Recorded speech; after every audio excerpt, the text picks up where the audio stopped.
no tienen importancia porque no se puede preparar lo imprevisible. Buena. Claro, si la weá termina siendo sobre domicilio, ya, pero ahora, hoy en día, pese a que no se te va a quitar la ansiedad, al menos el foco tiene que estar en reducir los riesgos probables más que... Claro. Y por otra parte, como Es cierto eso. igual la adrenalina del momento te avispa. Sí, es heavy. Como que, Tampoco es que no podáis decir nada sobre obvio. domicilio, ¿cachai? Quizás no vaya a dar la definición de memoria, pero ahí No, se va salvando sí, pero es cierto lo que tú dices, que al final es la adrenalina y es como que todos los cables y todas las neuronas, como esta película Limitless o esas cosas, como está ahí totalmente lúcido y despierto en ese momento. Así que Sí, sí. po. Y de hecho te va a pasar que de algún modo uno entra como una especie de trance, no sé si Mm. decirle trance, Sí. pero como que te disociáis mucho, es como que traen un piloto automático. Entonces, no, bueno, seguramente en algún examen te habrá pasado, sí, En como que todos no mis sabes. exámenes en la U siempre me pasó eso. Yo sentía que era otra la persona que entraba y se hacía cargo del asunto y después salía yo con la inseguridad del caso, pero en el momento como es casi una especie de posesión transitoria, así que Sí, es sí. bien raro. Entonces, hoy vemos penal, me dijiste. Sí, procesal penal y civil, todo. ¿Para qué te voy a decir una cosa en particular? Ya. Procesal penal lo tenemos pendiente hace mucho rato. ¿Lo Sí, pudiste estudiar? sí, me siento relativamente tranquilo. Porque me dijiste que este profe como que era el que preguntaba procesal penal. Claro, porque él estuvo metido en la reforma procesal penal. Qué Toca. antiguo. Sí, antiguo. Así que lo pregunta bastante. Dale, ok. Ya, pues. Tú me dices, ¿partimos? Sí, dale. Pero partamos justamente con eh, la reforma. ¿Qué diferencia destacarías tú entre el nuevo sistema procesal penal y el antiguo? Dos son las diferencias más relevantes a mi parecer y a partir de ella se ramifican todas las siguientes. En primer lugar, la división de las funciones consistente en investigar, acusar y juzgar. Antiguamente, en el procedimiento inquisitivo estaban todas reunidas y concentradas en el juez del crimen. Hoy en día se divide entre el Ministerio Público, juez de garantía, el Tribunal de Juicio Oral en lo penal. Luego, la segunda diferencia más relevante es la presunción de inocencia, que viene a estar nítidamente materializada en distinto orden de cosas. Solamente decir que en el antiguo procedimiento ni siquiera se le llamaba imputado, sino inculpado. Y hoy en día se le denomina imputado y siendo su primer derecho la presunción de inocencia y además de que tiene una serie de garantías para poder proteger esa presunción. Ok. Entonces, hoy en día, ¿quiénes son los intervinientes del proceso penal? Los intervinientes son todos aquellos quienes sostienen una pretensión dentro del procedimiento penal, que en este caso sería el Ministerio Público, con la pretensión punitiva, querellante, víctima, el imputado y el abogado defensor. Ok. ¿Y además de ellos participan otras personas en el proceso penal? Exacto, habría que incorporar a otros sujetos procesales que no son intervinientes propiamente tales. En ello encontramos los tribunales, que será el juez de garantía, el tribunal de juicio oral en lo penal y las policías también. Y las policías también. Ok. Mm. Además de la presunción de inocencia, ¿qué otros principios rigen en el sistema procesal penal? Hay varios principios que están enlistados en la primera sección del código, los primeros dos artículos, siendo el primero el derecho a un juicio previo que se tiene, un juicio previo, oral y público, un derecho que es irrenunciable para cualquiera que se encuentre ahí. Se consagra en el inciso segundo la inadmisibilidad de la persecución penal múltiple, asimismo, el requisito de en el artículo número 2, el derecho a un juez natural, no se podrá ser juzgado por comisiones especiales. En el artículo 3 se establece la exclusividad de la investigación por parte del Ministerio Público de los hechos constitutivos de delito y así sigue. El artículo 5 establece la tipicidad de las medidas cautelares personales, esto es, aquellas que importen una privación de la libertad de las personas o que las restringiese de cualquier modo. En el artículo 6 se establece el rol de protección de la víctima al cual debe atenerse, y de hecho es una de las funciones del Ministerio Público y que también tiene que velar el tribunal. En el artículo 7 se establece que los derechos y facultades le corresponden garantizados, bla, bla, bla, al imputado. Y se establece quién es el imputado, desde cuándo se es imputado y qué constituye la primera actuación o diligencia en el procedimiento que se dirige en su contra. En el artículo 8 encontramos lo que es el ámbito de defensa del imputado. Por una parte se garantiza en el inciso primero lo que es el derecho a la defensa técnica y letrada desde la primera actuación del procedimiento dirigido en su contra, y en el inciso segundo en el inciso segundo encontraríamos lo que es la defensa material que se le permite al imputado. Ahora en el artículo 9 se establece un principio que es una coordenada esencial en el procedimiento penal, que es la necesidad de una autorización judicial previa para la realización de cualquier actuación dentro del procedimiento que pudiera importar una perturbación, restricción o privación de los derechos o garantías garantizados por la Constitución, salvo una excepción que, bueno, no voy a señalar. Y en el artículo 10 tenemos la cautela garantías, que es la función, uno diría, esencial que le corresponde al juez de garantía. Ok, wow, no usar tanto de los artículos, porque por ahí si hay una pifia, te van a decir, está en el otro. Pero muy bien, muy bien.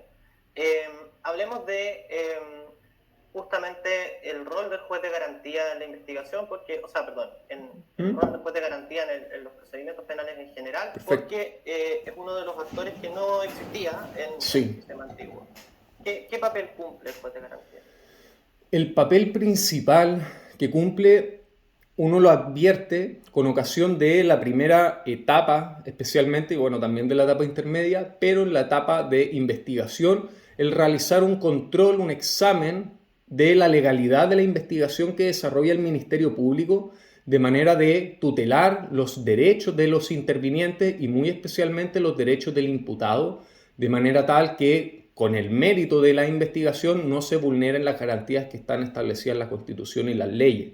Por otra parte, también le empece pronunciarse en todas aquellas solicitudes o decisiones que impliquen un término anticipado del procedimiento, como serían las salidas tempranas, salida alternativa, y finalmente pronunciar sentencia definitiva en los procedimientos monitorios, abreviados, simplificados, ley de alcoholes, ley de tránsito, ley penal adolescente y en los demás casos que le requiera la ley, resolver acerca de las medidas cautelares como la prisión preventiva, en su caso.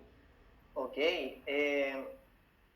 Posterior a la etapa de condena, ¿qué rol tiene el juez de garantía? Exacto, una vez que se dicta en el juicio ordinario la sentencia definitiva por parte del Tribunal de Juicio Oral en lo penal, hay una especie de vuelta de competencia al juez de garantía a efectos de ejecutar la condena o medida de seguridad y de conocer los requerimientos que se presenten a propósito de ella, solicitudes, recursos, etc. Ok, y en este caso estamos haciendo una aplicación de las reglas generales de competencia. No, de hecho es una excepción al artículo 113 del Código Orgánico de Tribunales que establece la regla de competencia de ejecución de los tribunales de primera instancia, pero sería una regla de excepción en este caso. ¿En qué instancia conoce el juez de garantía? ¿En qué instancia conoce el juez de garantía No conoce en ninguna instancia esto. ¿Cómo en ninguna instancia? ¿A qué te refieres con...? No me refiero a la fase de ejecución, pero sino en general. Conoce en primera instancia. ¿En primera instancia? Depende del procedimiento. Es que no conoce él precisamente, él es... Pero, por ejemplo, cuando dicta sentencia, me dijiste, o cuando resuelve sobre alguna de las peticiones que tú me señalabas. Resuelve en primera instancia, puesto que hay ciertas resoluciones que son apelables, en cuyo caso va a conocer la Corte de Apelaciones. Pero entonces, ¿conoce por regla general en primera instancia? Por regla... diría que excepcionalmente, puesto que el recurso de apelación es excepcional en materia procesal penal, a diferencia de lo que ocurre en el procedimiento civil, de manera que por regla general no da a conocer en primera instancia, sino en única instancia, y solamente de manera excepcional va a conocer en primera instancia cuando la resolución que él dicte sea apelable. ¿En qué caso podría ser apelable? Por ejemplo, todas aquellas resoluciones que importan un término anticipado del procedimiento, como por ejemplo aquel por el cual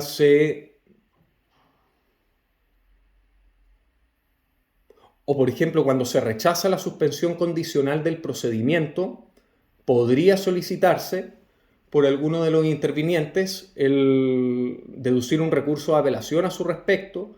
También podría, con ocasión de la dictación del auto de apertura del juicio oral, solicitarse la apelación de dicha resolución, pero por parte solamente del Ministerio Público, habría que decir. Estos son casos bastante específicos. ¿Hay casos más generales de apelación? El caso más general de apelación uno lo diría cuando pronuncia sentencia definitiva en el procedimiento abreviado, por ejemplo. Ya.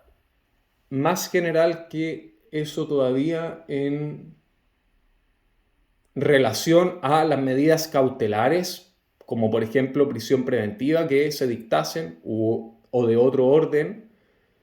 Comprendo, pero también cuando las resoluciones del juez de garantía implican poner término al procedimiento, hacer imposible su continuación o suspenderlo por más de 30 días. Perfecto. Escríbemelo, porfa, eso no lo tenía en los apuntes, pero es clave. Sí, pues, o sea, eso está dentro de las causales genéricas de apelación. Luego vienen aquellos casos en que la ley lo señala expresamente, como en el juicio abreviado y los otros casos que tú me estás ¿En qué artículo está eso? Eso está en el... ¿Lo tiene, man? Está en el recurso de apelación del... Ya, no te preocupes. Está, sé que es como el tercer o cuarto artículo después del título de apelación. Ya. Pero única instancia, no hay que confundirse. Perfecto. Ahí porque son... esto es el 370. Ya, gracias. 370. ¿Y el Tribunal Oral Penal en qué instancia conoce? ¿En qué instancia conoce el Tribunal Oral en lo penal?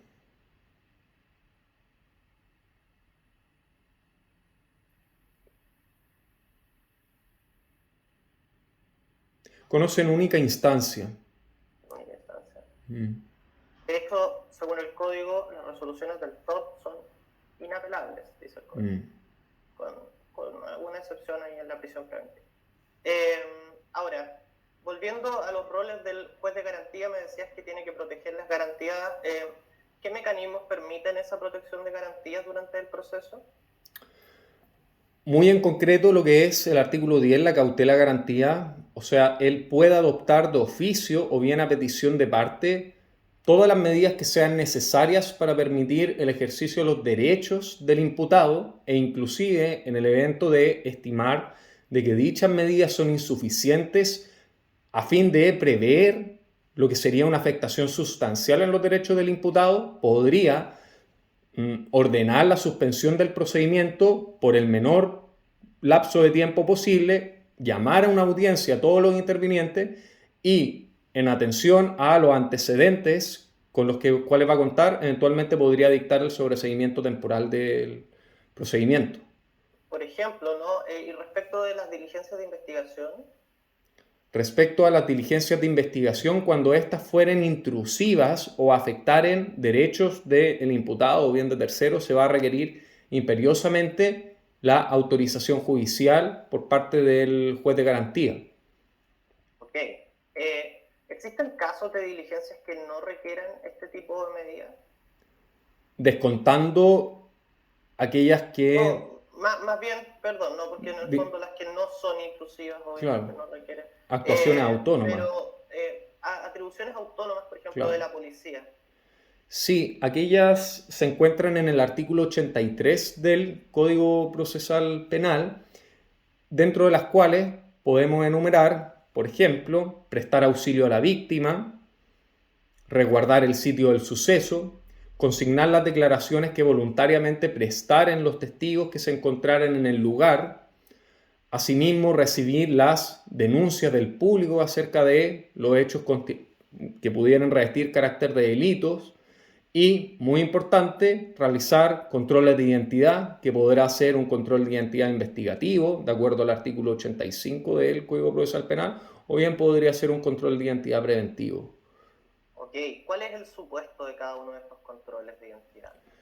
El control de identidad investigativo, el supuesto base es la existencia de algún indicio de que alguna persona hubiese cometido un crimen, simple delito o falta, o bien que se dispusiera a cometerlo. Asimismo, cuando tuvieran indicios de una persona que pudiese aportar información relevante para la indagación de un crimen, simple delito o falta.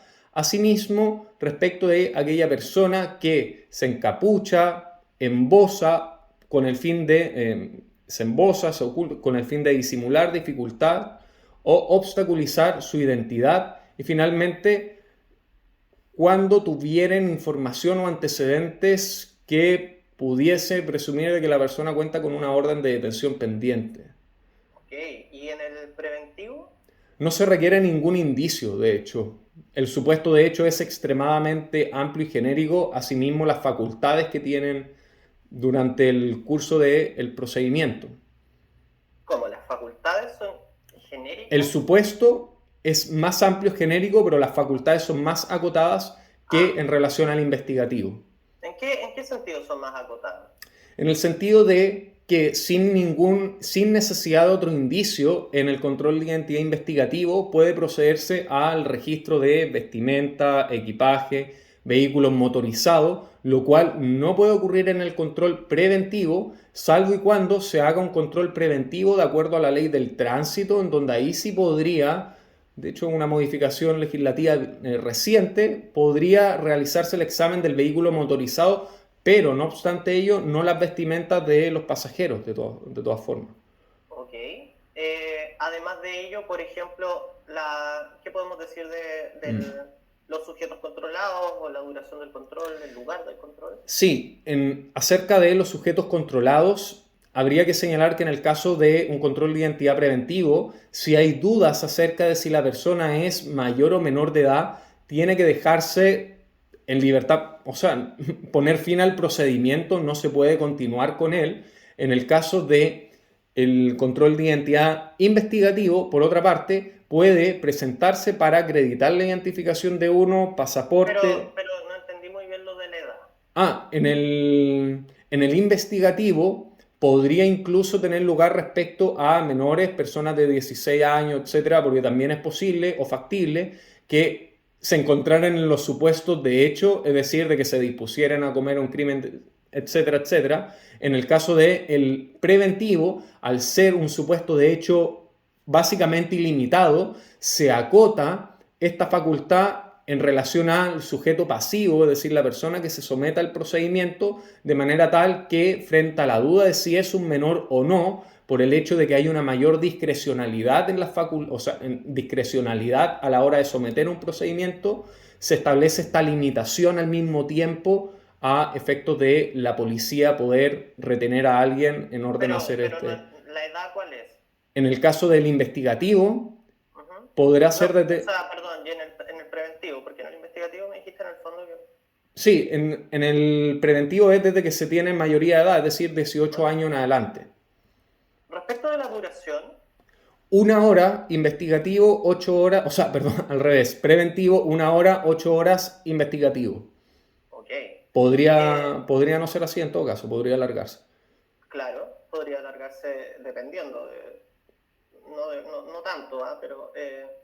ahora, suponiendo que en el control de identidad detectaran que la persona porta drogas, por ejemplo, o podría estar involucrada en el tráfico de drogas, ¿qué procedería posteriormente en términos procesales?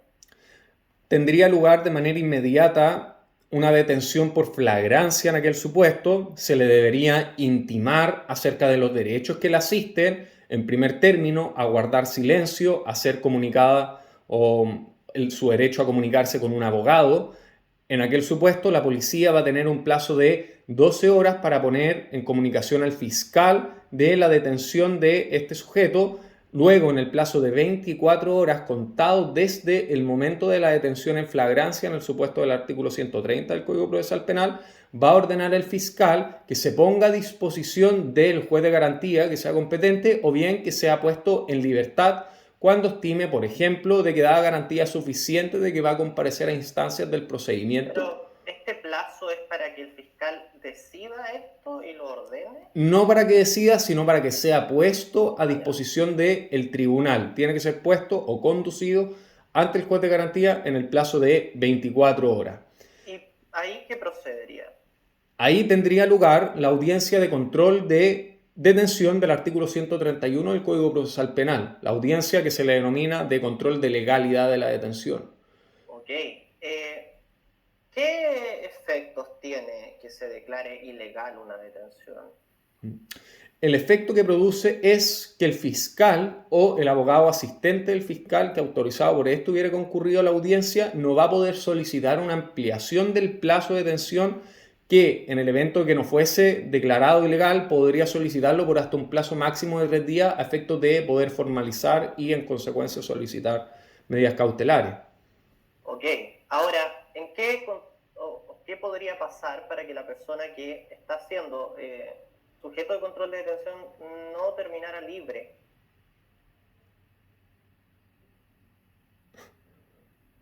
Que está siendo sujeto a un control de detención. Digamos, llegó la persona en control de detención, ¿podría que esa persona va a salir siempre libre de ahí? ¿Podría No, salir?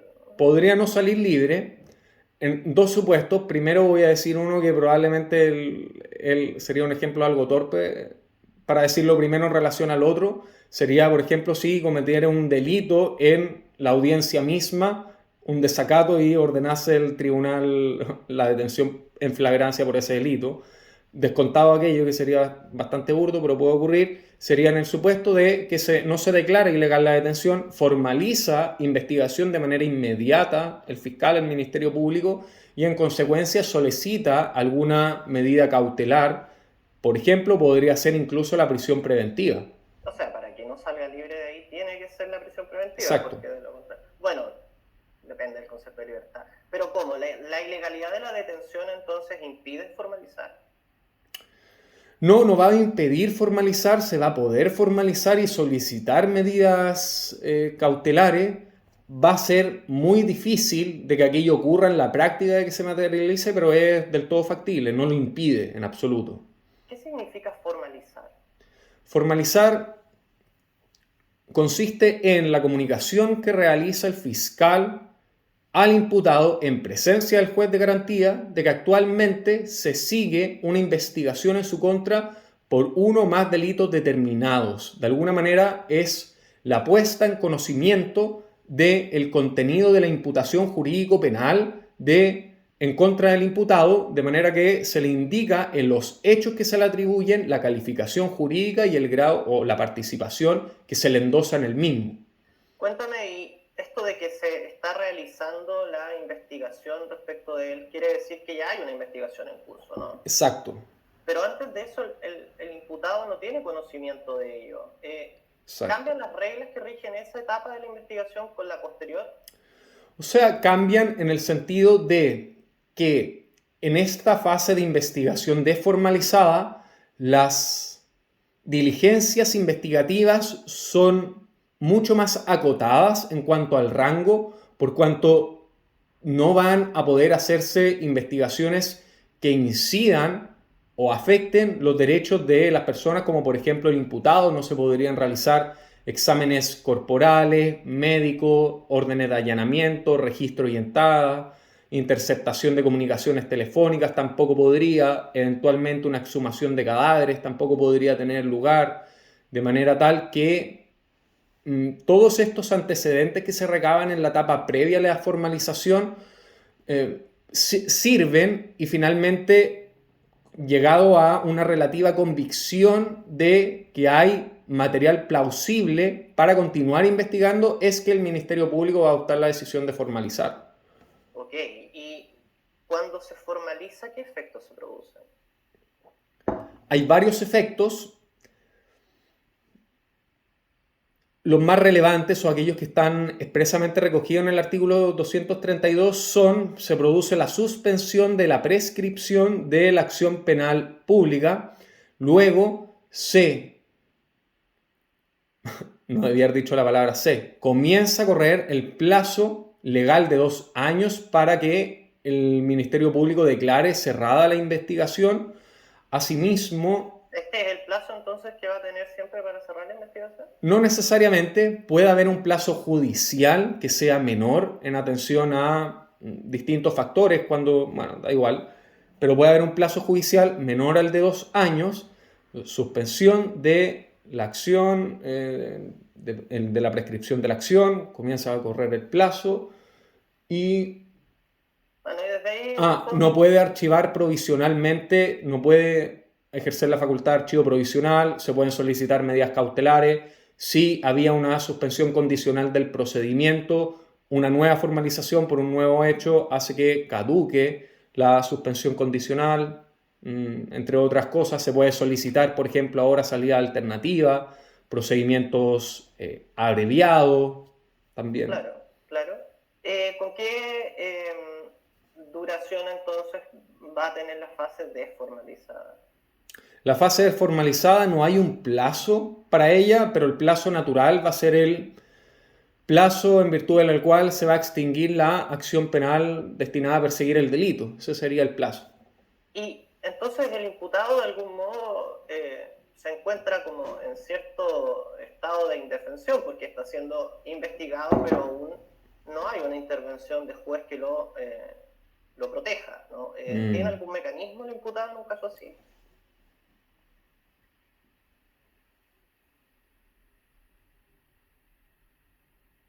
Lo que podría hacer el imputado en este supuesto es autodenunciarse de manera tal que solicite al... ¿La denuncia va a hacer que se formalice?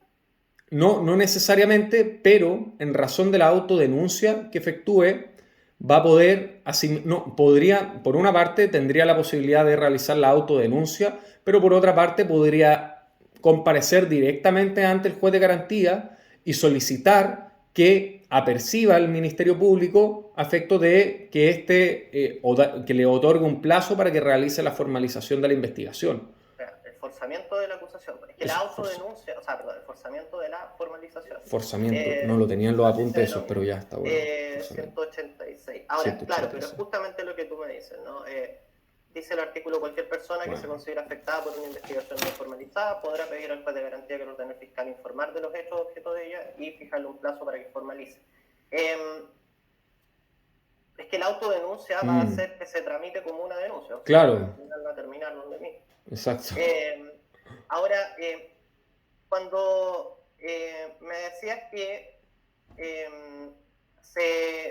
seguimos con este caso, ¿no? Formalizan y se pide prisión preventiva. Primero, la prisión preventiva como medida cautelar, ¿qué requisitos tiene que cumplir?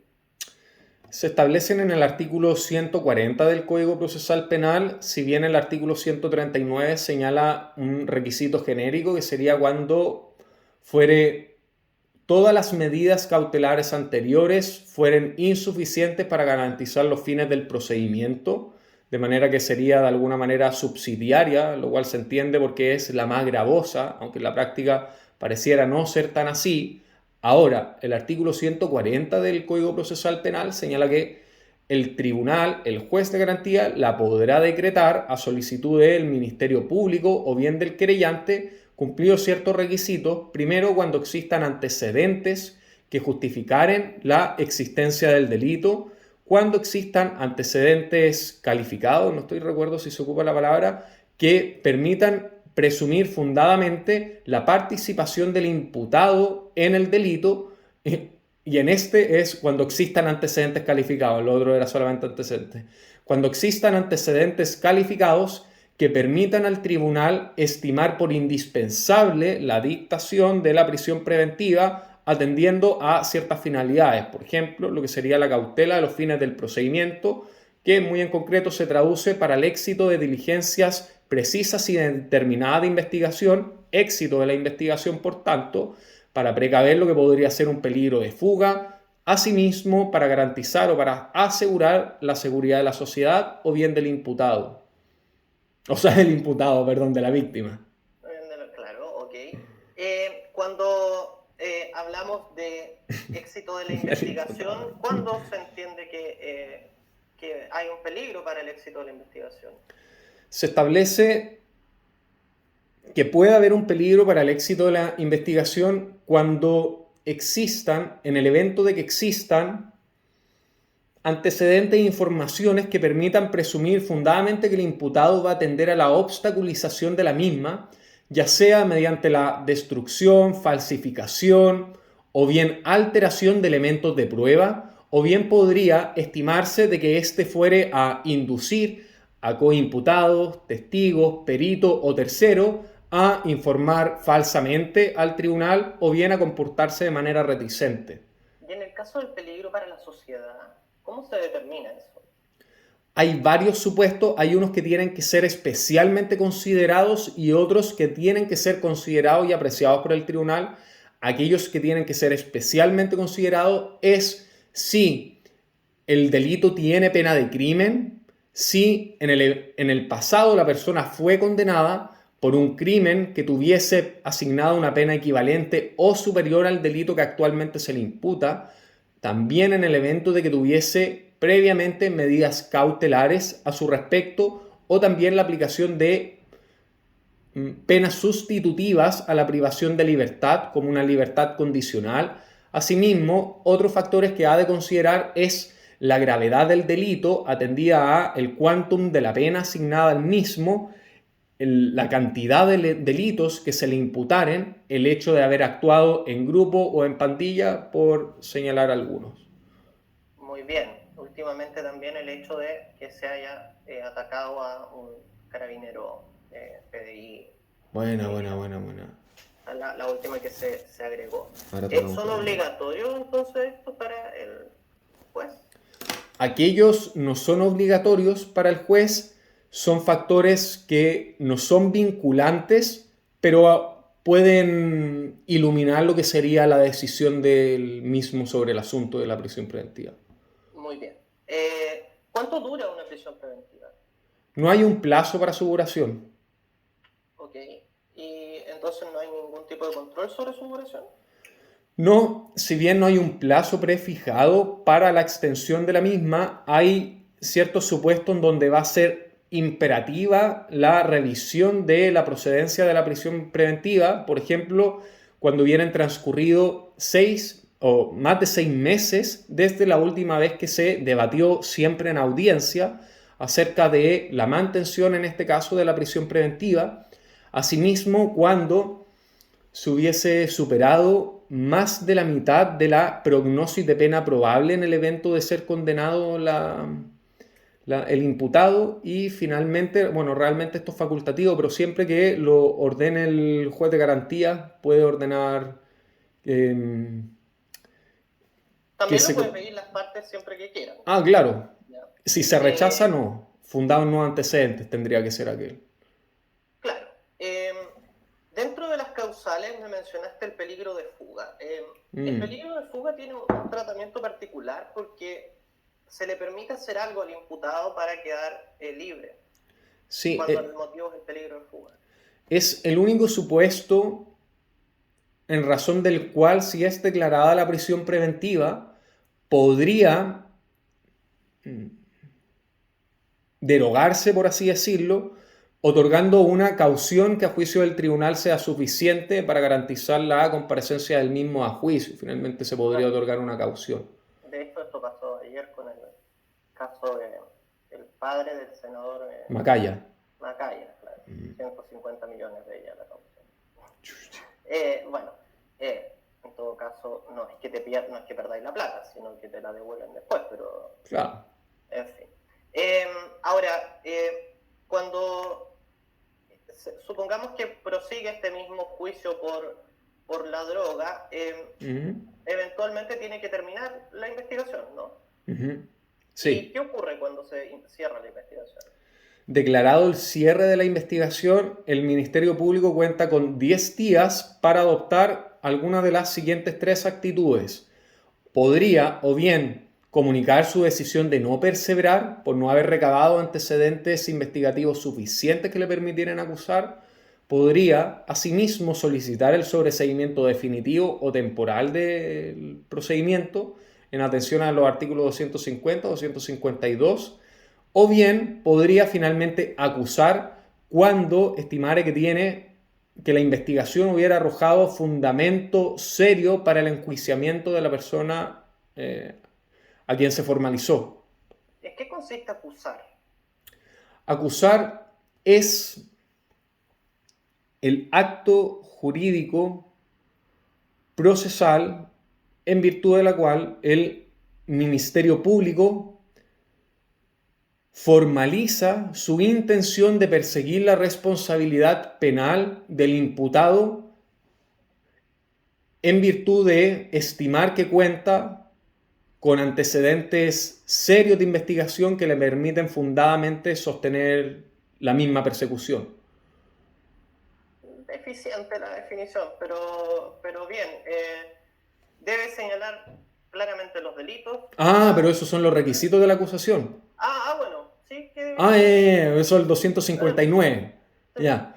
No, lo otro era la definición. Los requisitos tiene que individualizar primero al imputado, puede haber más imputados, los hechos que se le atribuyen, la calificación jurídica de los mismos, las circunstancias modificatorias de la responsabilidad que fueran procedentes, agravantes, atenuantes, los medios de prueba de los cuales pretende hacerse valer en la investigación, en la investigación en la etapa de juicio oral, se debe consignar asimismo los testigos que se pretenderían presentar en el mismo, se debe también establecer cuál es la pena que solicita en virtud de la cual se le condene. Asimismo, tiene que hacer mención a los preceptos legales, que sería el sostén jurídico, y debe acompañar los antecedentes de la investigación.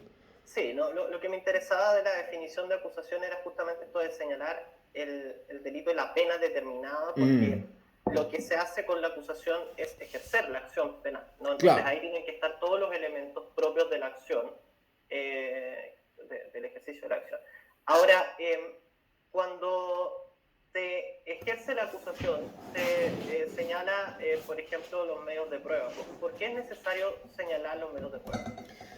Es sumamente relevante señalar los medios de prueba, puesto que aquello va a permitir de manera efectiva el derecho de defensa del imputado, puesto que va a poder tener una certeza previa acerca de aquellos elementos en virtud de los cuales se va a pretender formar convicción el tribunal acerca de su responsabilidad, de manera que él va a quedar en una situación de que va a poder controvertir los mismos, especialmente en lo que es la etapa intermedia o en la audiencia de preparación del juicio oral, pudiendo solicitar la exclusión de ciertos elementos de prueba a fin de que no sean tenidos en cuenta o declarados admisibles, a efecto de que no puedan ser rendidos en la etapa de juicio oral. Ya, ok. ¿Cuáles medios de prueba entonces pueden ser excluidos en la etapa intermedia? ¿Por qué motivo? Podría ser por el hecho de ser medios de prueba impertinentes, podría asimismo ser elementos de prueba sobreabundantes o con fines meramente dilatorios. Asimismo, aquel supuesto que sería en el orden de mayor relevancia, aquella prueba que fuere proveniente de actuaciones o diligencias que hubieran sido declaradas nulas, o bien que hubieran sido consecuencias o hubieran sido obtenidas con infracción o vulneración a derechos fundamentales, que serían supuestos de prueba ilícita. Ok. En el caso de el querellante, porque esto es lo que hace el Ministerio Público, ¿qué puede hacer el querellante en esta etapa intermedia? Claro, una vez presentada la acusación, se notifica a todos los intervinientes para que se celebre la audiencia de preparación del juicio oral no menos de 25 ni después de 35 días, y en el plazo de 15 días hasta 15 días antes de la celebración de la audiencia de preparación del juicio oral, el querellante puede realizar varias cosas. Primero, lo más relevante sería señalar si adhiere a la acusación del fiscal o bien si acusa particularmente, de manera tal que si no hiciera cualquiera de estas dos actuaciones se entendería abandonada la querella, lo cual sería una sanción por su negligencia. Podría asimismo entablar una demanda civil ante el tribunal, podría solicitar asimismo la corrección de vicios formales que pudiera adolecer la acusación la acusación, y asimismo acompañar o señalar e indicar cuáles van a ser los medios de prueba que él pretende hacerse valer. ¿Y el acusado qué puede hacer? Él, por su parte, no solamente, por una parte, puede solicitar a sí mismo la corrección de vicios formales que se encuentren en la acusación del Ministerio Público y eventualmente las acusaciones de los querellantes, puede presentar excepciones de previo y especial pronunciamiento, asimismo puede contestar la demanda civil que se hubiera interpuesto de manera eventual, señalar los medios de prueba de los cuales pretende hacerse valer el mismo, sería lo más relevante probablemente. También podría defenderse, pero También. no le serviría de mucho. Mm. ¿Qué son las excepciones de previo y especial pronunciamiento? Son aquellas excepciones que han de ser resueltas en una etapa previa a la del juicio oral propiamente tal por parte del juez de garantía, y estas consisten en la litispendencia, cosa juzgada, la falta de autorización para proceder criminalmente, el encontrarse extinguida la responsabilidad penal del imputado y... falta una. La incompetencia del juez de garantía. ¿Estas cosas entonces se pueden oponer solamente en esta etapa?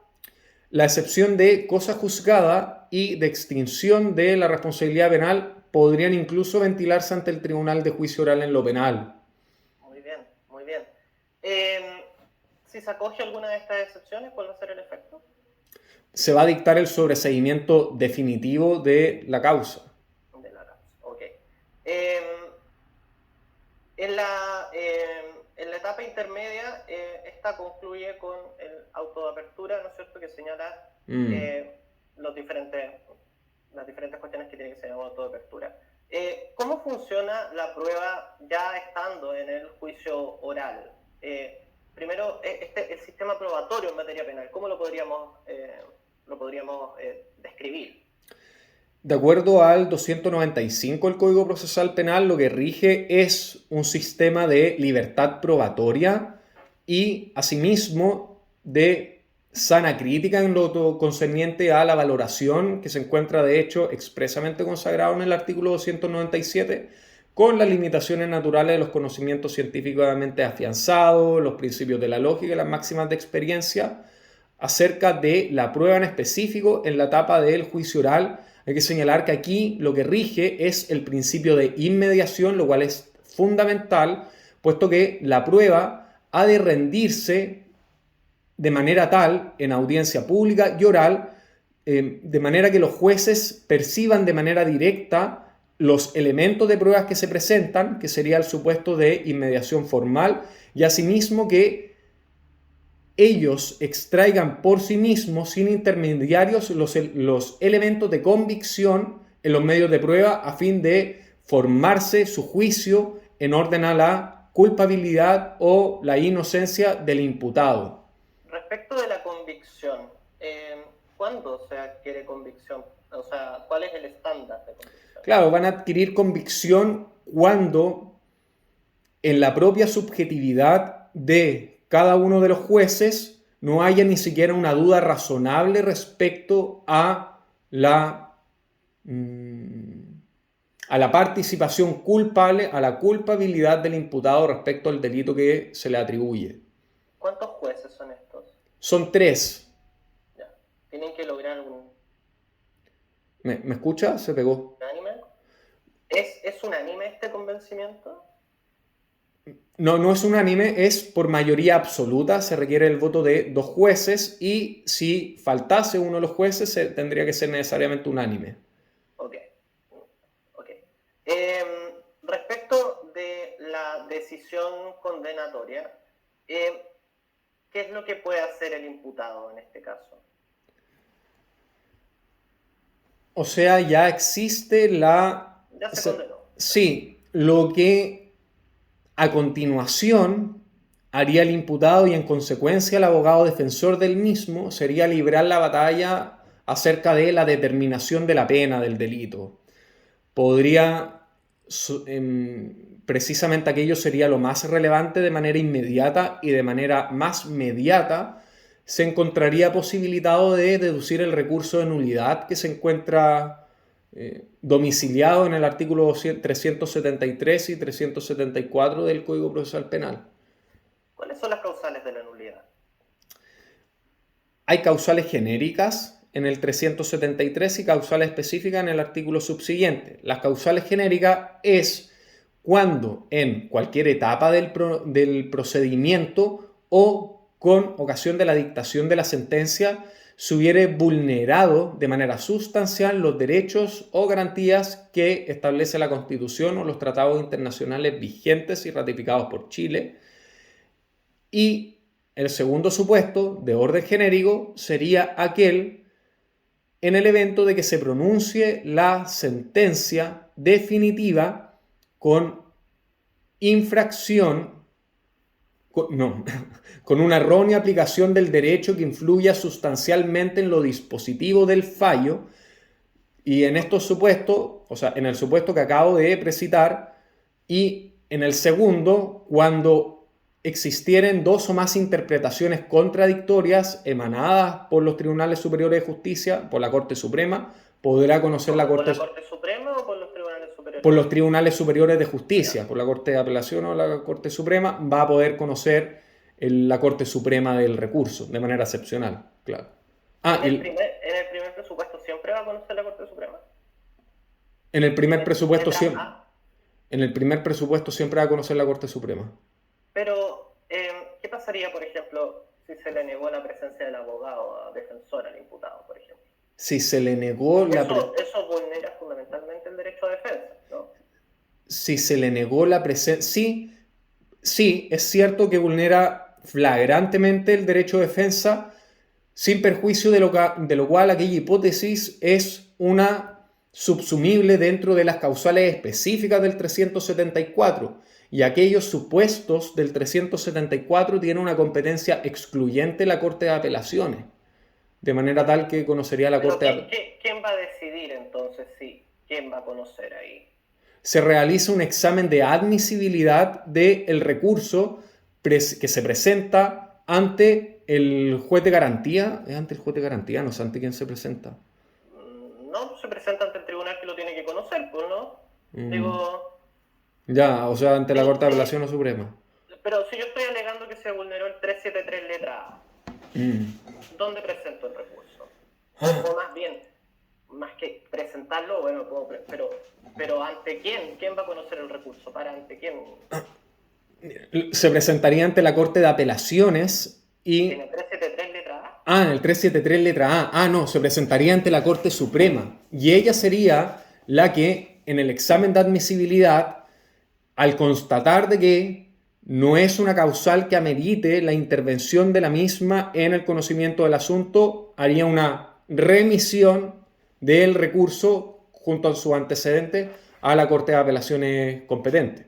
Claro, ya. Okay. Ahí la Corte tiene el derecho a remitir a la Corte de Apelaciones sin pronunciarse. La Corte Suprema puede decidir derivarlo ante la Corte de Apelaciones sin pronunciarse sobre su admisibilidad, quiero decir. Y eso va a ocurrir cuando crea que el 373 letra A en realidad se subsume en el 374, o cuando en el 373 letra B estime que no hay fallos contradictorios como dice el recurrente. Ahora, respecto de la diferencia entre las causales del 373 y las del 374, ¿cuál es la principal diferencia ahí? ¿Por qué se regulan por separado? La principal diferencia,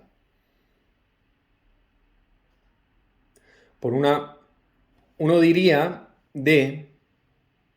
el agravio es calificado en las causales específicas por el legislador. En el caso de las causales genéricas se requiere probar el agravio y cómo éste queda configurado dentro del supuesto del 373 y asimismo no se requeriría la preparación del recurso en ninguno de los supuestos del 374, no así en el caso del 373 que requeriría la preparación del recurso. Tú dices que requeriría en todos los casos del 373 la preparación del recurso. No siempre, van a haber supuestos que no va a ser necesario prepararlo, por ejemplo, si fuese... El 373 letra B, por ejemplo, ¿no? Sí, exacto, cuando el vicio se produce con la dictación de la sentencia podría ocurrir o se tiene conocimiento posterior del vicio que... La preparación del recurso de nulidad es como la preparación del recurso de casación. Es similar, pero no es equivalente en el sentido de, por una parte, en la casación, en la forma, se requiere haber preparado el recurso deduciendo todos los, o haciendo valer todos los medios de impugnación que hubieran sido posibles a efecto de habilitar la vía de casación. En cambio, en lo tocante al recurso de nulidad, basta que se haya hecho valer o impugnado una sola vez por un solo medio. Cuéntame, ¿y cuál es el efecto de que se acogiera la nulidad por parte de la Corte? El efecto de que se... No que se admitiera trámite, digo que se... Sí, que se declare la nulidad. Se va a declarar la nulidad completa del juicio y se va a tener que volver a reiniciar este. ¿Siempre? No siempre.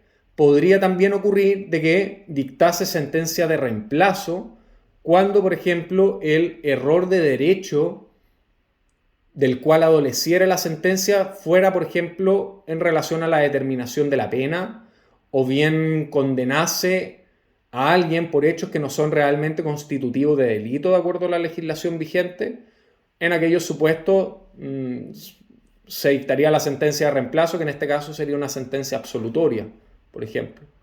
Y en el caso, ¿no puede anularse parcialmente Parcialmente la sentencia. la sentencia o el juicio? El juicio, parcialmente el juicio. En los supuestos de aplicación específica, imperiosamente se anula la totalidad del juicio junto con la sentencia. Ahora, en el caso de la causal genérica, podría no anularse la totalidad del juicio, sino retrotraerse a una etapa. Es que ahí me parece medio tramposo, me parece engañoso, me parecería... Creo que no, yo me inclinaría a que no. Es absurdo, pero Yo creo que no. desde el 2021 se modificó el título de nulidad para que siempre se pueda anular el juicio y la sentencia, o una parte del juicio o una parte de la sentencia. Es que no hace sentido eso. No hace mucho sentido, pero la Corte Por la debería inmediación. determinar en ese caso en qué etapa del proceso va a quedar. Por ejemplo, señalar que lo que fue nulo fue el juicio oral, por ejemplo, por haberse vulnerado la imparcialidad de un juez del juicio oral, y retrotrayendo los autos a la etapa de inicio del juicio oral, pero modificar la etapa intermedia. O respecto de la sentencia, podría, por ejemplo, declarar la nulidad parcial de ciertos delitos y no de otros.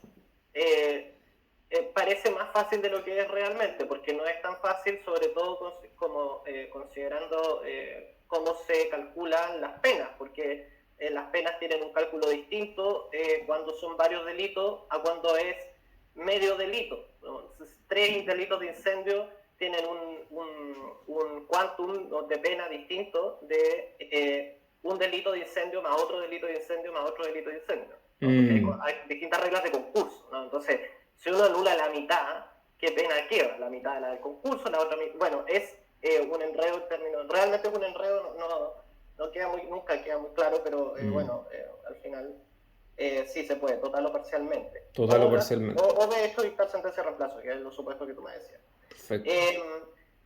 Retrotrayéndonos a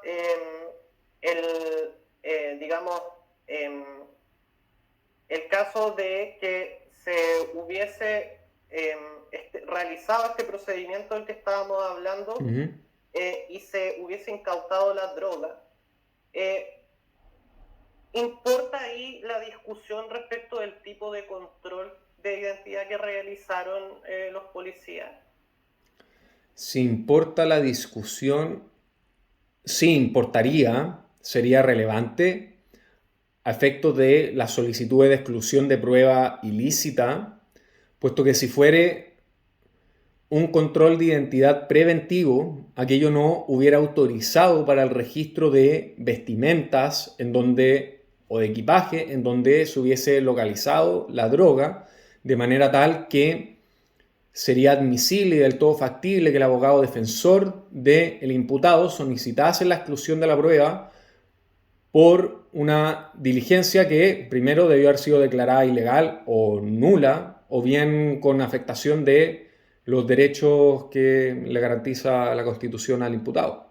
Si el tribunal, si el juez de garantía excluyese la prueba, el Ministerio Público prácticamente no podría llevar a cabo un procedimiento por droga, Exacto. por tráfico de droga. ¿Y qué podría hacer el Ministerio Público entonces en ese caso?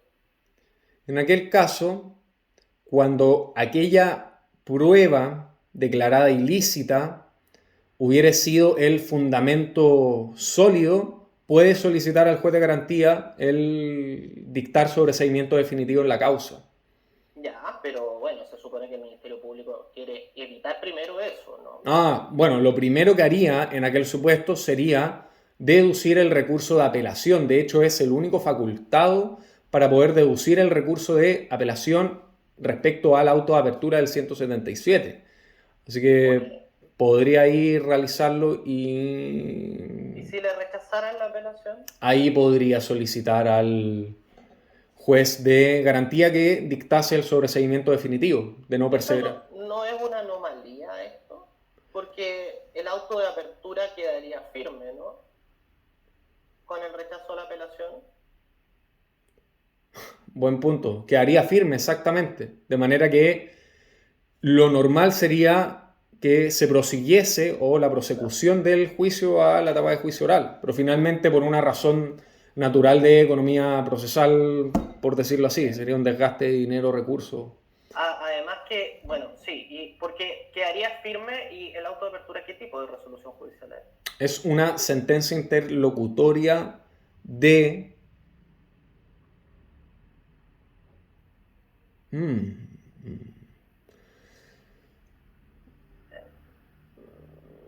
Creo que igual es discutible, ¿eh? Me parece que es Sí, sí, discutible.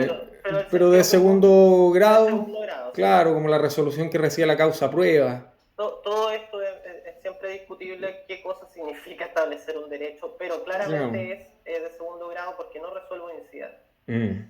Exacto, Pero, o sea, digo, tiene que caber ahí en alguna parte, ¿no? exacto.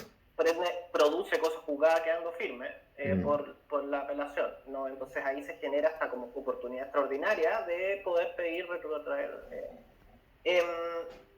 Tú me decías que en el juicio, o sea, en la etapa intermedia se podría ventilar también la acción civil. ¿Qué tipo de acciones civiles se pueden ejercer ante el juez de garantía? La acción restitutoria y acción resarcitoria o indemnizatoria también. Ok. ¿Cuál es el presupuesto o cuál es la finalidad de cada una? La acción de restitutoria tiene por objeto, como su nombre lo indica, obtener la, como para ocupar un sinónimo, bueno, es la palabra más técnica, la restitución de la cosa objeto del procedimiento, y en el caso de la acción resarcitoria tiene por finalidad el resarcimiento, la reparación o la sanación. Eso ya es como Paulo Coelho decir esa palabra. Sí. La reparación de las responsabilidades derivadas del hecho punible. Responsabilidades civiles. Ya. Sí. Ahora, en el caso de la acción restitutoria, ¿ante quién se interpone? ¿Quién la falla? ¿Contra quién se puede interponer? ¿Quién la puede interponer? Digamos, legitimados activos y competencia. Legitimados, activos y competencia. Y pasivos también. Digo, legitimados y competencia. Ya. O sea, ya, todo el choclón. Dame un segundo. Legitimado activo, en primer lugar, va a ser la víctima. También podría ser de acuerdo al 108, el representante legal de la víctima, el heredero testamentario, y en los supuestos en que no pudiese ser la víctima, la acción restitutoria también podría ejercerlo en el orden de prelación del 108, cualquiera de aquellos. En el caso de... Pero solo la víctima pudo haber sido, digamos, puede ser que haya una cosa que haya que restituirla. No, es que también podría ser un tercero, por ejemplo. Podría ser un supuesto. ¿Ante quién se interpone? Se interpone ante el juez de garantía, necesariamente antes de 15 días de que tenga lugar la audiencia de preparación del juicio oral. ¿Y quién la falla? El tribunal de juicio oral en lo penal. ¿Tú crees que, por ejemplo, si... No, esa es la acción indemnizatoria. La acción restitutoria la va a fallar el juez de garantía directamente. Exacto. Ahora, porque de hecho acá se llaman tercerías también, o sea, digamos, tenemos la acción restitutoria que también se denomina, también podría ser una tercería cuando le interpone a alguien que vio incautado objetos, por ejemplo, para efectos de la investigación, ¿no? Un delito en tu casa y entonces se llevan el auto, la tele, la cosa. Claro. Aunque tú no seas la víctima, ¿no?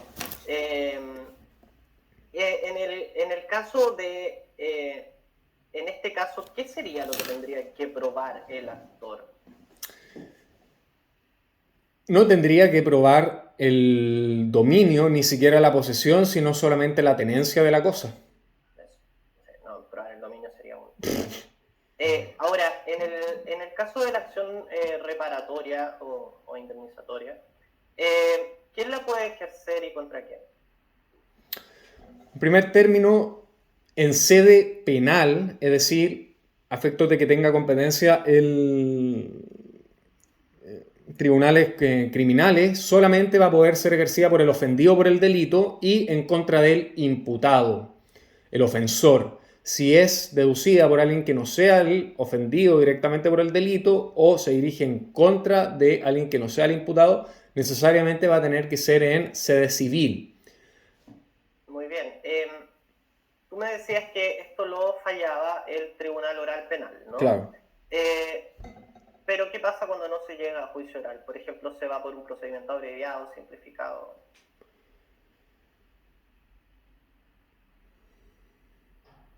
En el procedimiento abreviado lo va a fallar el juez de garantía. Es que no aplica, ahí no tienen lugar las acciones. O tiene solo lugar... ¿Cuál era la que tiene lugar? Dame un segundo. En el procedimiento simplificado se va a pronunciar respecto a la acción restitutoria el juez de garantía. Respecto al procedimiento abreviado no procede ninguna acción civil necesariamente. Se va a tener que intentar por los tribunales ordinarios de competencia civil. Y en el monitorio también hay una exclusión total a la posibilidad de deducir alguna acción civil en aquello. Claro, pero, a ver, primero se supone que si yo te estoy demandando civilmente, estoy invocando ¿qué reglas? Acá. Digamos, ¿cuál es el estatuto que estoy invocando? Responsabilidad extracontractual. Claro. ¿En cuánto tiempo prescribe esa acción? 4 años, de acuerdo al 2332, 4 años contados desde la perpetración del hecho. Discutible. Ahora, no podemos esperar tanto tiempo, pero al mismo tiempo determinar el delito podría ser relevante si la persona quisiera ejercer la acción civil en el proceso penal y por múltiples razones luego continuara en otro procedimiento, en el fondo podría haber prescrito antes, ¿o no? O sea, podría prescribirse la acción entre medio. Sí, lo que ocurre en aquel caso es que se va a producir la interrupción de la prescripción de la acción destinada a obtener la reparación de los daños derivados del hecho ilícito, por cuanto va a quedar habilitado una vez que se dicte la sentencia condenatoria para poder perseguir las responsabilidades civiles en sede civil. ¿Cuándo se introduce esta situación, esta interrupción? En el momento en que se presenta la demanda ante el... Es que no necesariamente puede ser una presentación de demanda, sino que puede ser, de alguna manera, una solicitud de una medida prejudicial, por así decirlo. una prejudicial de la acción civil que se va a intentar en el procedimiento posterior. En el fondo, una preparación de la demanda, ¿no es cierto? Claro, una prejudicial preparatoria. La demanda se presenta en la etapa intermedia, entonces mucho tiempo después. Ahora, en el caso de que se realice todo esto, pero eventualmente continúe, por ejemplo, por un procedimiento abreviado, que es algo que todavía no tenemos cómo saber en tanto víctima, ¿qué pasa aquí? Digamos, tendría que ir a un juez civil, ¿cierto? Sí, no obstante ello, se podrían solicitar medidas cautelares reales. No sé si hay aquello que hacen mención. Ok, pero ¿qué va? ¿Aquí hay algún procedimiento? ¿Qué va a pasar con la interrupción? Porque ahora debería volver a correr el plazo de prescripción. Si es que ahora va a tener aplicación un procedimiento abreviado en vez del procedimiento ordinario, ¿te refieres? Claro, no, digo, estamos hablando de que ya no podemos seguir con el conocimiento de la acción civil, ¿no? Ya. Porque siguió por cualquier otra vía o se suspendió o lo que sea. Tengo la acción civil y ahora tengo que ir a un juez de letras, ¿no? Ahora, aquí, bueno, me quedé con la demanda, preparar, ¿qué va a pasar con esas medidas cautelares que se decretaron? ¿Qué va a pasar con esa prescripción? ¿Va a seguir interrumpida? ¿Va a volver a correr? El juez civil va a tener competencia para poder pronunciarse acerca de las medidas cautelares reales que previamente se hubieran dictado a instancias del procedimiento penal. ¿Y cuál fue la segunda? ¿Qué va a pasar con la prescripción ahí, que estaba interrumpida? ¿No va a volver a correr? ¿O hay algún beneficio para este imputado que ya, o sea, perdón, para esta víctima que ya puso la acción? Porque ya puso. Sí, no, definitivamente no vuelve a correr el plazo. No logro hacer recolección precisa de cuál es el precepto legal en el cual se fundamenta. Sí, estoy de todas maneras seguro de que no se reanuda el plazo de prescripción. De todas maneras, sería contrario a un sentido mínimo de lógica que aquello tuviera lugar, porque finalmente determinaría la indefensión en relación a la protección que previamente le pretendió otorgar el ordenamiento a efecto de resarcir los daños civiles que hubiera padecido. Depende, tampoco se puede demorar para siempre en poner la demanda civil, digo, sino que haría, claro, continuó por abreviado, lo absolvieron y la demanda civil va a quedar ahí. Ojo con este artículo que determina el curso de la acción civil. Dice, si antes de comenzar el juicio oral el procedimiento penal continuara de acuerdo a las normas del procedimiento abreviado o por cualquier otra causa terminiere o se suspendiere, etc. Hay un plazo. Sin decisión acerca de la acción civil que se hubiera deducido oportunamente, la prescripción continuará interrumpida siempre que la víctima presente su demanda ante el Tribunal Civil. ¿Cuántos días? 10, 30 en el término de 60 días 60. Siguientes. ¿Qué artículo es? El 61. 61. Aquel que por resolución ejecutoriada dispuso la suspensión o terminación del procedimiento penal. Y acá viene otra parte. En este caso, la demanda y la resolución que recayera en ella se notificarán por cédula, primer beneficio, y el juicio se sujetará a las reglas del procedimiento sumario, segundo beneficio. Ahora, si no se hubiera deducido dentro de 60 días, la prescripción continúa corriendo como si no se hubiera interrumpido y deberá hacerse por el juicio ordinario. Perfecto. Además de eso, las medidas cautelares van a quedar vigentes durante ese plazo de 60 días y posteriormente caducan. El juicio del juez oral, o sea, el juez de letra, así es que...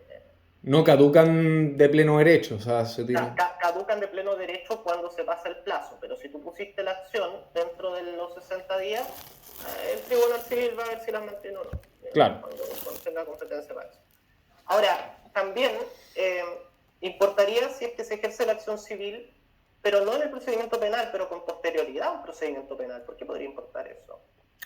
Podría importar, puesto que en el evento de que se hubiese dictado una sentencia condenatoria, estaríamos en un supuesto de hecho de aplicación específica del juicio sumario del artículo 680. Por lo tanto, no vamos a tener que atenernos a un procedimiento de lato conocimiento, sino uno de tramitación más expedita. ¿Por qué? Por el hecho de encontrarse, valga la redundancia, probados y acreditados ya los hechos que configurarían el supuesto de hecho de aplicación de la responsabilidad extracontractual, que sería el haberse cometido, si bien no es un delito civil, sí es un delito que produce consecuencias civiles dañosas. Bueno, todo delito penal en el fondo es una especie dependería, ¿no? Podría ser un delito civil dependiendo de qué elementos quedan acreditados por cosas juzgadas con la sentencia condenatoria en materia penal, de la responsabilidad extracontractual. ¿Qué elementos quedan acreditados por la sentencia condenatoria en materia penal en relación a la responsabilidad extracontractual? Queda acreditado la acción u omisión, la culpabilidad, La culpa del dolo, claro. claro, culpa del dolo,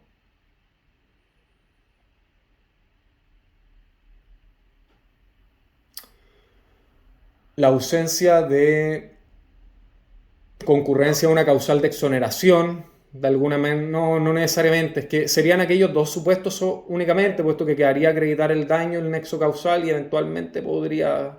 Habría que acreditar el daño y el monto de los daños. Eso no queda Claro. acreditado en materia penal, sobre Exacto. todo porque la condena penal no necesita necesariamente delito de daño, ¿no? Exacto. Entonces, ahora, acreditándose la mitad del proceso, es que se puede permitir en sumario, pero no es la totalidad de los hechos, ¿no? Porque si no se dictaría al tiro la condena civil. O sea, me refería a que quedan por totalmente establecidos los hechos que configuran la acción u omisión culpable, por así decirlo, pero no queda, porque los daños no escapan de los hechos fehacientemente establecidos por la sentencia, no se pronuncia, podría no decir nada. O sea. Incluso si se acredita daño, por ejemplo, Claro. se considera que el delito es de homicidio, ese es un delito de daño, el daño es Claro. la existencia queda aprobada, pero el monto, no sé, el Exacto. problema es el monto. Ahora, de hecho, eso es la razón por la que uno lo va a ejercer en sede civil por lo general, porque son menos cagones que los tribunales penales, que tienen una mezcla ahí de estándares medio extraños. Pero en el caso de la sentencia absolutoria en materia penal, ¿qué pasa ahí con la acción civil? ¿Qué ocurre con la acción civil? De todas maneras es posible intentar la acción civil. Hay una independencia entre ambas acciones. Alguien podría ser absuelto en ámbito penal y ser, no obstante ello, condenado en ámbito civil. ¿Por qué? Porque también los supuestos de hecho y las pretensiones son distintas. La pretensión punitiva es no solamente más gravosa, sino que finalmente el estándar probatorio a sí mismo es mucho más elevado de lo que es en materia civil. Claro, no, eso es importante. Ahora, si se hubiera ejercido la acción civil en el proceso penal, ¿podría después igual intentarse en el proceso civil? Si la acción civil se hubiera intentado en el proceso penal... y hubiera sido fallada, digamos. Claro. No, se configuraría la triple identidad de la cosa juzgada. Por lo tanto, no. ¿Y qué pasaría si se hubiera interpuesto solo la acción civil? ¿Podría eso en algunos casos extinguir la acción penal? En el caso de los delitos de acción privada, la sola interposición de una acción civil se entiende por una renuncia tácita de la acción penal privada de la que se dispone. ¿Podría ser importante la cosa juzgada en materia civil para efectos penales? Sí, podría revestir de relevancia, puesto que, por ejemplo, una de las causales de sobreseimiento temporal en el 252, número 1 o A, constituye el hecho de ser necesaria la resolución de una cuestión civil prejudicial previa. Por ejemplo, la determinación de la filiación que podría importar, por ejemplo, en lo que sería un procedimiento en el cual se imputa el delito de parricidio. Claro. Así que... Por ejemplo, ¿no? La determinación del dominio también podría ser respecto de delitos de usurpación, por ejemplo, ¿no? De tierra, ¿no? Si yo digo que no te usurpé, sino que es porque soy... Anótame ese ejemplo, está bueno. Están en el mismo, pero esto está en el COD. Ese es el problema, que está en un lugar random del mundo. No sé por qué está en el COD, pero está en el COD. Está bueno. Si no mal recuerdo. Ahora, tienen que alegarse antecedentes calificados, porque uno tiene que disputar la propiedad de la cosa, porque como son muchos los delitos contra la propiedad, obviamente que el ladrón podría defenderse siempre diciendo que en realidad el celular que te robó era de él y que hay que hacer previo un juicio de reivindicatoria para ver quién era el dueño, ¿no? Eso sería un huevo, ¿no? Tienen que ser antecedentes, aportar antecedentes calificados que hagan de algún modo plausible no me acuerdo acuerdo el término literal. A ver, dice acá, con la excepción, las acciones encaminadas a obtener, a ver, ¿qué estoy viendo? ¿Dónde está esto?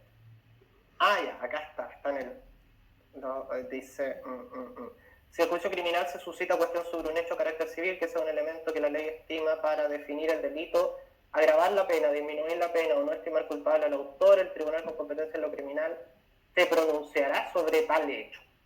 Pero las cuestiones sobre validez de patrimonio o cuentas fiscales serán juzgadas previamente por el tribunal civil. Después dice, se aplica también a las cuestiones sobre estado civil y también Estado sobre civil. los delitos de usurpación, ocultación, bla, bla, bla, ya, y después hay otro más. Ya, perfecto. Ya, en el fondo te voy a dejar los artículos. Eso, para Es que, revisarlo después.